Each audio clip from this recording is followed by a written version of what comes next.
In the densest and most silent part of Aokigahara Forest, at the base of Mount Fuji, people have been disappearing for years. Travelers reported strange shadows trailing behind them, always staying just a few steps away. One of those stories was told by a guy named Mick, who decided to cut through the forest early in the morning to get home faster. He thought he knew the trail, until he realized someone was walking behind him. I didn't believe the stories about Aokigahara until the forest went quiet around me, so quiet it felt like someone had pressed their hand over the world's mouth. No wind, no birds, nothing. Just the sound of my own breathing, weight aloud in my ears. I was halfway through the trail when I first heard the footsteps, slow, deliberate, like someone matching my pace on purpose. I stopped. The steps stopped too. I told myself it was just branches settling, but deep down I knew it wasn't. I kept walking, faster now.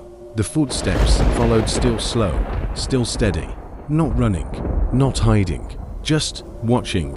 When I turned around, the path behind me was empty. The trees looked too close, like they had leaned in while I wasn't looking. I felt something shift in the silence, something tall, something patient. I didn't see it until I raised my phone to check the map. The front camera flickered, and for a split second, something stood behind me.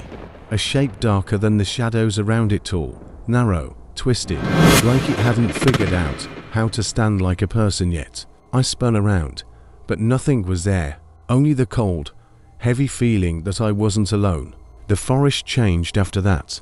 The path I'd been following was gone, replaced by a maze of identical trees. I tried calling out, but even my voice felt swallowed, as if the forest didn't want sound anymore. The footsteps started again, closer this time. I began to run, crashing through branches, not caring where I ended up as long as it was away from that thing. But the footsteps didn't speed up, they stayed the same calm, steady pace, like it knew I couldn't escape. When I finally burst out onto a clearing, I collapsed, shaking. The trees behind me stood still, but the shadows between them pulsed slow, like breathing. As I backed away, something stepped forward. I didn't see its face. I only saw its hand, a long, impossibly thin hand, slide around a tree trunk as if testing the world outside the forest. I don't know how I made it back to the road. I don't remember running. I just remember the silence following me all the way until I reached the first house. And sometimes, at night, when everything goes still, I swear I hear those same slow footsteps behind me, like the forest isn't done watching.